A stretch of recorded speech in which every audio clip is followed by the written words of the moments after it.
Hello everyone.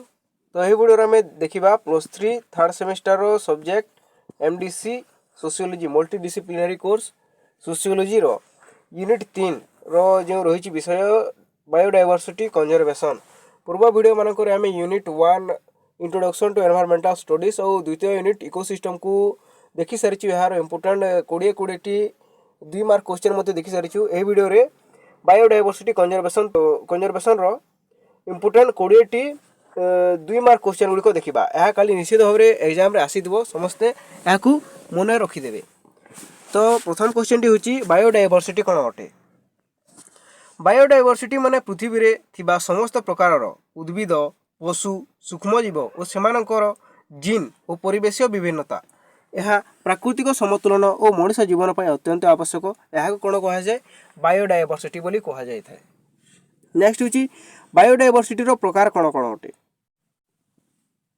Biodiversity मुख्यतः 3 प्रकार अटे। यह होची जेनेटिक डायवर्सिटी, स्पेसीज डायवर्सिटी और इकोसिस्टम डायवर्सिटी। यही तीनोटी मिसी प्रकृति को स्थिर और समृद्ध करिथांती। नेक्स्ट होची हमर जेनेटिक डायवर्सिटी कौन अटे। जेनेटिक डायवर्सिटी कहले यही प्रजाति जीव मानक मध्यरे थिबा जीन भिन्नता को जेनेटिक डायवर्सिटी कहा जायते। प्रत्येक जीव मानकर निज निजर जीन रही मध्य जो भिन्नता रही कौन कह जाए जेनेटिक डायवर्सिटी। यह जीव मान रोग परिवेश परिवर्तन सह खाप खाइबारे साहाय्य करिथाए। नेक्स्ट होची हमर स्पेसीज डायवर्सिटी। कौन से अंचल विभिन्न प्रकार उद्भिद और पशु प्रजाति को स्पेसीज डायवर्सिटी कह जाए। आमर गोटे जलज जो रही स्पेसीज गोटे अलग, आमर जंगल जो रही स्पेसीज अलग है। यहाँ कौन कह जाए स्पेसीज डायवर्सिटी। अधिक स्पेसीज डायवर्सिटी थिले इकोसिस्टम अधिक सुस्थ रही है। इकोसिस्टम डायवर्सिटी कौन अटे। इकोसिस्टम डायवर्सिटी कहले भिन्न भिन्न प्रकार इकोसिस्टम यथा जंगल घासभूमि मरुभूमि समुद्रर परिस्थिति को इकोसिस्टम डायवर्सिटी कह जाए। यह प्राकृतिक समतुलन पर अति आवश्यक अटे। नेक्स्ट जे भारत बायोडायवर्सिटी रे कहीं धनी अटे। समस्ते जानते आम भारत भूगोल जलवायु परिवेश बहुविध थिबारु एठारे बहु प्रकार उद्भिद और पशु मिली थांती। आम पूर्व भारत में अलग जीवजंतु, दक्षिण भारत में अलग जीवजंतु देखा मिली थाए। तेणु भारत बायोडायवर्सिटी अधिक धनी अटे। यही कारण भारत बायोडायवर्सिटी धनी। बायोडायवर्सिटी हॉटस्पॉट कौन अटे। यह इंपोर्टेंट क्वेश्चन अटे। Biodiversity hotspot. बायोडायवर्सिटी हॉटस्पॉट माने एमिति अंचल जो अधिक एंडेमिक स्पेसीज थाए किंतु से विलुप्त आशंकार रही। यार सुरक्षा अत्यंत जरूरी। गोटे स्थान में जो मैंने रही से बर्तमान विलुप्त होगा लगी। जपरी भाव आम देखिपर भारत में जैगुआर माने नहीं, चीता बाघ माने नहीं। यह हूँ आमर एंडेमिक स्पेसीज गुड़िक। बर्तमान जो रही गंडा माने आमर व्हाइट राइनो जो रही एंडेमिक स्पेसीज गुड़िक। भारत बायोडायवर्सिटी हॉटस्पॉट नाम लेख। भारत में मुख्य बायोडायवर्सिटी हॉटस्पॉट हेले Western Ghat, Eastern Himalaya, Indo Burma and आमर सुंडालैंड, अंडमान निकोबार रे जो रही यही अंचल गुड़िकर जीव विविधतार बहुत धनी अटे। एंडेमिक स्पेसीज कौन अटे। जो प्रजाति केवल एक निर्दिष्ट अंचल में मात्र मिली थांती एमानकु एंडेमिक स्पेसीज बोली कहा जाए। जपरी भाव आम बेंगाल टाइगर कहीपर, नीलगिरी ताहार, लायन टेल्क मक्का कौन अटे। यह समस्ते देखीदेवे टी कौन अटे। यह नीलगिरी ताहर लायन मेल्ट मक्का।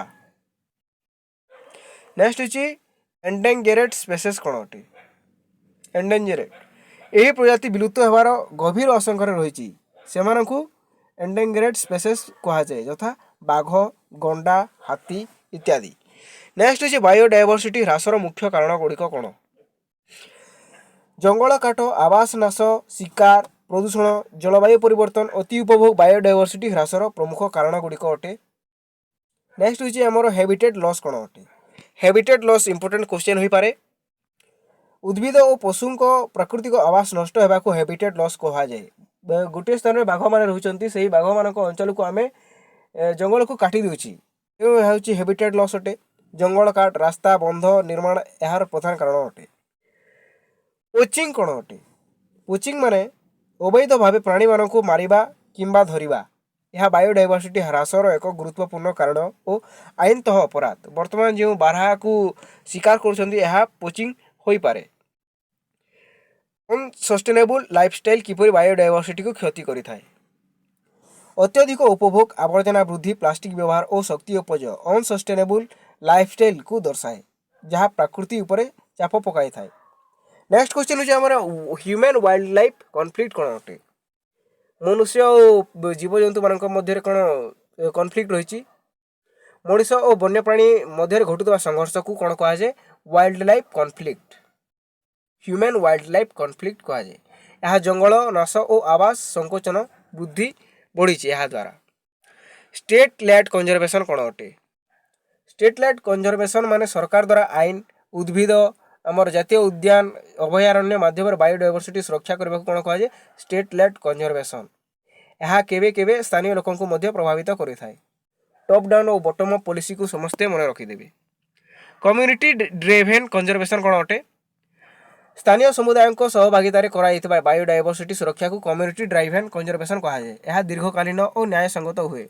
जता आम कौन ट्राइब मान को देखिपर एमाने कौन करथांती हमर इकोसिस्टम जो रही सुरक्षा प्रदान करथांती। नेक्स्ट क्वेश्चन होची हमर रेस्टोरेशन इकोलॉजी कौन अटे। नष्ट होइतिबा इकोसिस्टम को पुनः स्थापन करिवार विज्ञान को रेस्टोरेशन इकोलॉजी कहा जाए। यथा वृक्षरोपण करवा, जलाशय पुनरुद्धार करवा, यह होची restoration ecology. Wild life protection act बहुत इंपोर्टेंट क्वेश्चन अटे। वाइल्ड लाइफ प्रोटेक्शन एक्ट बहुत इंपोर्टेंट। यह 1972 रे आमर वन्यप्राणी और उद्भिद सुरक्षा पाई गठित आईन अटे। यह शिकार और प्रचार को निषेध करिथाय हैला। बायोडायवर्सिटी कंजर्वेशन कहीं आवश्यक अटे। बायोडायवर्सिटी कंजर्वेशन प्राकृतिक समतोलन, खाद्य सुरक्षा, उद्भिद और भविष्य पीढ़ी पर अत्यंत आवश्यक। यह बिना सुस्थ पृथ्वी संभव नुहे। तो यह आमर यूनिट 3 रो इंपोर्टेंट 2 मार्क क्वेश्चन गुड़िक। धन्यवाद।